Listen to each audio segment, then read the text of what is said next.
Komandan Resor Militer Danrem 163 Wirasatya Brigadir Jenderal TNI Hussein Sagaf menyerahkan 10 unit oksigen konsentrator kepada Kepala Kesehatan Kodam Kakesdam 9 Udayana Kolonel CKM Dr. Imade Mardika.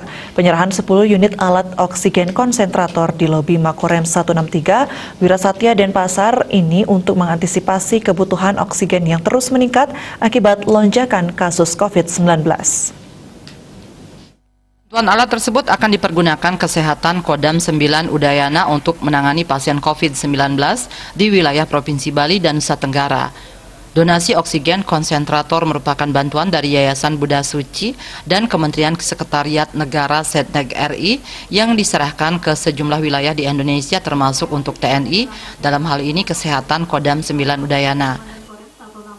Saya atas nama Pangdam menyerahkan ke Kakesdam untuk diserahkan ke rumah sakit kita dulu mungkin yang sangat butuh.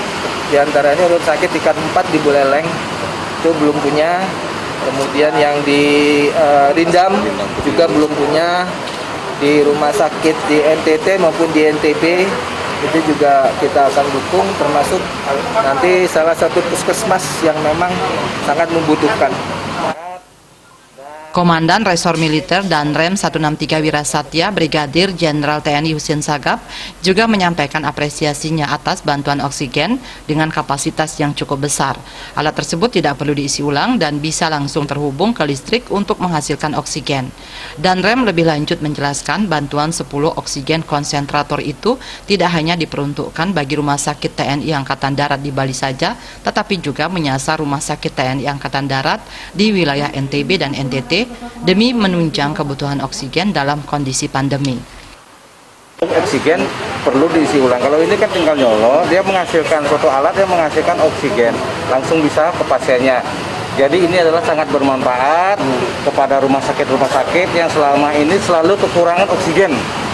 Ya, kekurangan oksigen karena kebutuhannya meningkat. Kebutuhan meningkat karena ada infeksi COVID yang meningkat yang selalu membutuhkan oksigen. Jadi oksigen yang seharusnya untuk pasien-pasien yang biasa, yang biasanya kalau operasi, asma atau sakit jantung dialihkan untuk pasien COVID. Jadinya kebutuhannya meningkat. Sementara Kakesdam 9 Udayana Kolonel CKM Dr. Imade Mardika mengakui oksigen konsentrator ini sangat membantu penanganan pasien COVID-19. Dengan penggunaannya yang mudah dan tanpa perlu diisi ulang, ia yakin ketersediaan oksigen tidak lagi menjadi masalah. Hal ini sangat bermanfaat tentunya untuk rumah sakit yang selama ini selalu kekurangan oksigen. Eni Parina